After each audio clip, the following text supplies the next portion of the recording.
Olá, essa é a nossa aula de hoje e o tema desta aula será polímeros. Então vamos à nossa aula. Polímeros.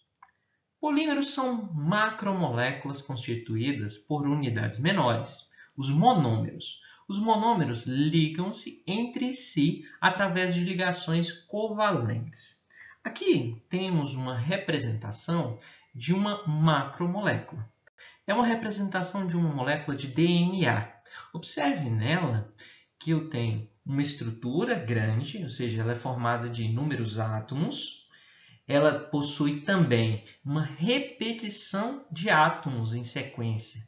Observem pelas cores onde estão essas repetições. Aqui eu tenho um exemplo clássico de uma macromolécula, que é a molécula formada por um grande número de repetições.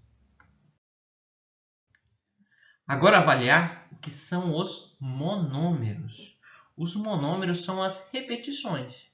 Então, a macromolécula é formada por monômeros. Vamos a um exemplo. Aqui eu tenho um monômero, ou seja, uma parte que forma a molécula.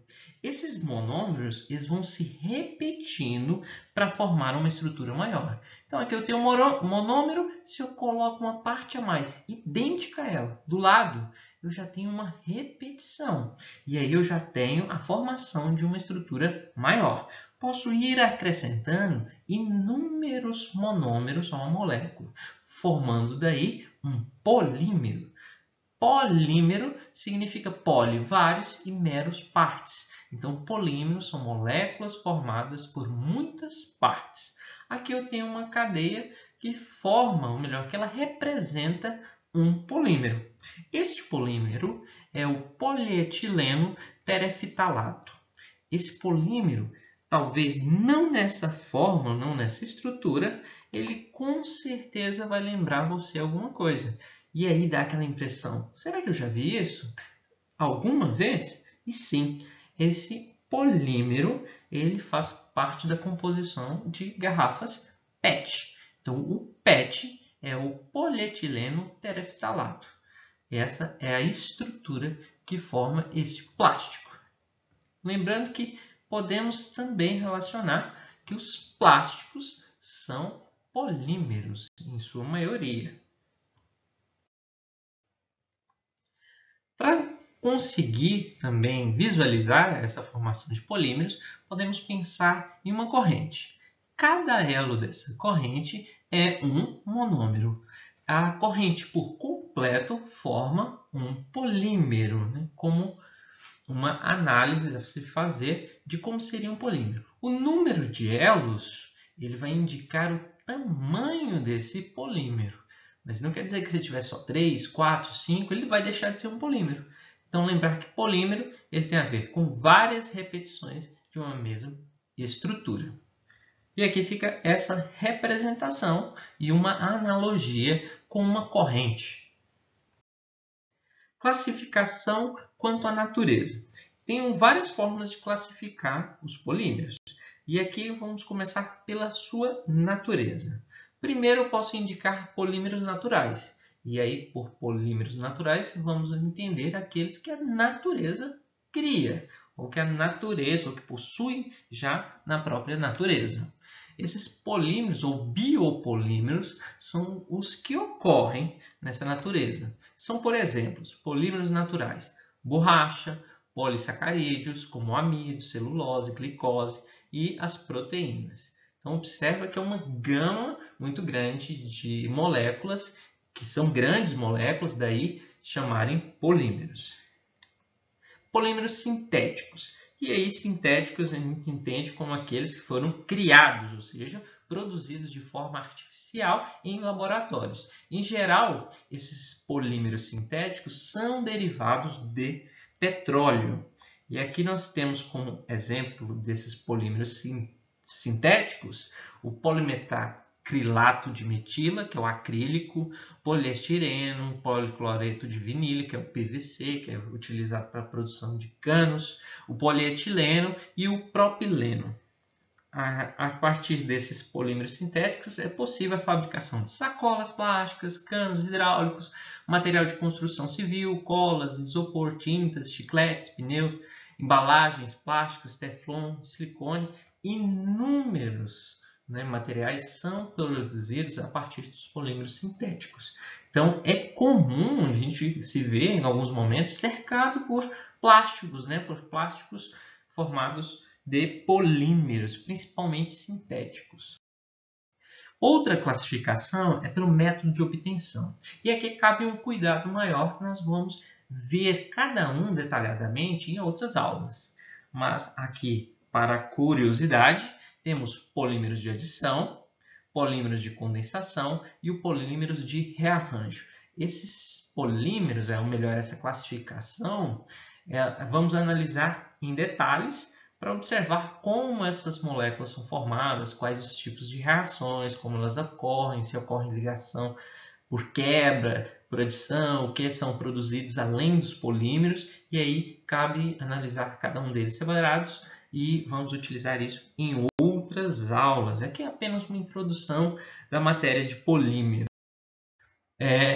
Polímero até se torna-se plásticos, e aqui a gente tem polímero como alvo de várias formas. O consumismo traz para a gente aqui uma ideia de quanto custa um pedaço de plástico, dependendo da marca que é colocada a ele. Então aqui temos a representação desse plástico e observar tanto que ele está, quanto ele faz parte da nossa vida, no nosso cotidiano. Começa assim, uma vasilha, uma garrafa, uma sacola, um garfinho de nada, mais um pote, mais um tubo, mais uma garrafa, e aí temos inúmeros plásticos que são descartados. Observe que a maioria desses plásticos são descartáveis, ou seja, a utilização dele é por um período muito curto de tempo. E o que eu tenho a ver com isso? Os polímeros a gente deve ter uma atenção maior, porque eles são principalmente fontes para uma poluição da natureza, já que a maioria que é utilizada são polímeros sintéticos. E algumas notícias nos chamam a atenção. Por exemplo, essa notícia que da Prefeitura publica regulamentação que proíbe distribuição de canudos plásticos na cidade de São Paulo. Multa pode chegar a 8.000. Por que fazer a proibição de um plástico? Aqui nós temos que começar a compreender por quanto tempo esse plástico será utilizado. Então agora imagine, você em alguns minutos consumir sua bebida ali por meio de um canudo e depois descartar ele. E esse plástico vai para onde? E aí nós temos que ter a ideia que esse plástico, muitas das vezes, ele vai parar em mares, em águas e pode voltar na forma de microplásticos e nós consumimos essa água contaminada. Hoje é uma das preocupações que se tem, já que alguns dos plásticos, ou melhor, boa parte deles, não são biodegradáveis, ou seja, com o tempo ele vai degradar e se tornar outras moléculas menores.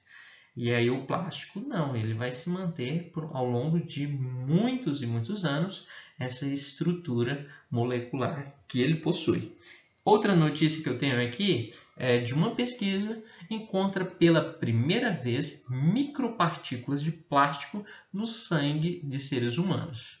Aqui já é uma comprovação do quão estão afetadas as águas, que é uma forma de consumir esse microplástico. E o nosso planeta, claro, está sofrendo com esse mau uso de uma tecnologia desenvolvida que leva ao descarte de várias e várias toneladas de plástico no meio ambiente. E aqui começamos a pensar o que fazer com esses plásticos. E algumas políticas nos chamam a atenção. Política dos 3 R's, 4 R's, 5 R's, mas sempre com a mesma finalidade de ter um novo olhar sobre esse plástico, sobre esse polímero, essa matéria.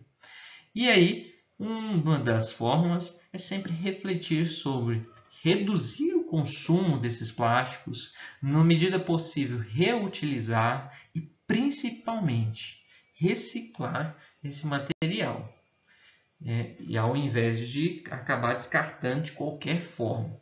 Para a reciclagem, é importante a gente ter a consciência que os plásticos, eles nem todos são iguais, nem todos são PET. E aí eu tenho uma forma de identificar esses plásticos, uma numeração que vem marcado na maioria desses componentes.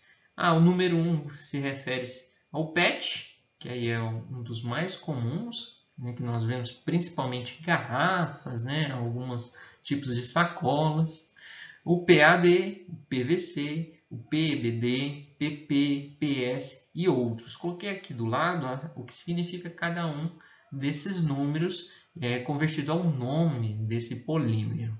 Por que é importante conhecer essa numeração que é colocada? Sempre que vai reciclar um plástico, a primeira etapa é separar o plástico em questão. Então, o plástico PET não pode ser misturado com o PVC na hora de fazer essa reciclagem. Daí essas marcações, que talvez por curiosidade, né, pode ajudar, é claro, nesse processo de reciclar.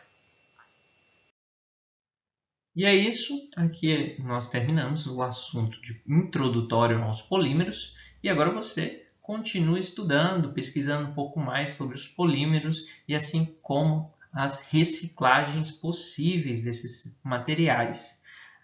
E observar também como podemos, como indivíduo, como sociedade, contribuir para esse processo de reciclar e reutilizar. Até a próxima, continue estudando!